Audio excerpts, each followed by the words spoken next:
இன்றைய விஞ்ஞான ஆய்வுகளை பாருங்கள். விஞ்ஞான ரீதியாக ஆராய்ச்சியாளர்கள் ஆய்வாளர்கள் எல்லாம் மனிதனுடைய ஒவ்வொரு பகுதிகளாக பிரித்து ஒவ்வொருடைய பகுதிகளுடைய பணிகளை பற்றி சொல்லுகின்றார்கள்.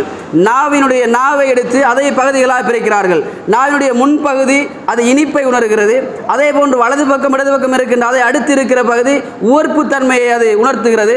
அதற்கு அடுத்ததாக இருக்கின்ற உள்ளே இருக்கிற பகுதி அது இன்னமொரு பகுதியை உணர்த்துகிறது. நாவினுடைய நடுப்பகுதி கசப்புத்தன்மையை உணர்த்துகிறது என்று சொல்லி நாவை பற்றி பிரித்து பிரித்து பேசிக் கொண்டிருக்கிறார்கள்.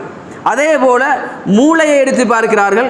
மூளையை இரண்டாக பிரித்து வலது மூளை இடது மூளை என்று ஒரு மூளை கலைத்துறவு சார்பானது, இன்னொரு மூளை ஆராய்ச்சி சம்பந்தமாக, இன்னொரு பகுதி தொடுதல் உணர்வுகள் சம்பந்தமாக, இன்னொரு பகுதி கணிதம் சார்ந்தது என்று சொல்லி வலது மூளையினுடைய பார்ட்ஸ் பகுதி இதெல்லாம் இருக்கிறது, இடது மூளையினுடைய பணிகள் இதாக இருக்கிறது என்று சொல்லி இரண்டு மூளைகளையும் பிரித்து சொல்லுகின்றார்கள். அப்படி ஆய்வு செய்து கொண்டிருக்கிற இன்றைய ஆய்வாளர்கள் சொல்லுகின்றார்கள், இந்த மனிதனுடைய மூளையிலே முன்பகுதி இருக்கிறது, இந்த முன்னெற்றியிலே அவர்கள் பொய் சொல்லுகின்ற விடயம் பதிவு செய்யப்படுகிறது.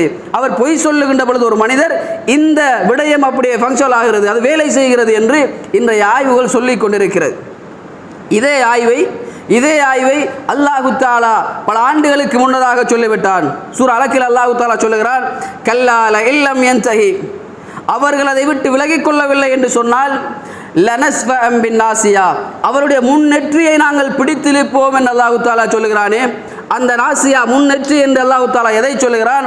நாசியத்தின் காதிபத்தின் காத்தியா, அது பொய் கூறி குற்றமிழைத்த நெற்றி என்று அல்லாஹு தஆலா சொல்கிறானா இல்லையா?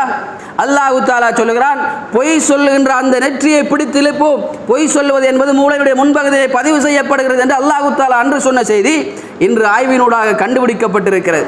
எனவே ஒரு மனிதன் பொய் சொல்வானாக இருந்தால் அதற்கு என்று ஒரு பகுதி அல்லாஹு தஆலா நியமித்து அதனூடாக எங்களுடைய பொய்கள் எந்த அளவுக்கு இருக்கிறது என்பதை அல்லாஹு தஆலா கணித்து எங்களுக்கு அதற்கான தண்டனை வழங்க இருக்கப்படுகிறது. அன்புக்குரிய துறை அல்லாஹ்வின் நல்லடியார்களே, எனவே நானும் நீங்களும் உங்களுடைய வாழ்க்கையிலே இந்த பொய் சொல்லுகின்ற பண்பிலிருந்து, இந்த பொய் சொல்லுகின்ற தன்மையிலிருந்து விலகி இருப்பதற்கு முயற்சி எடுக்க வேண்டும்.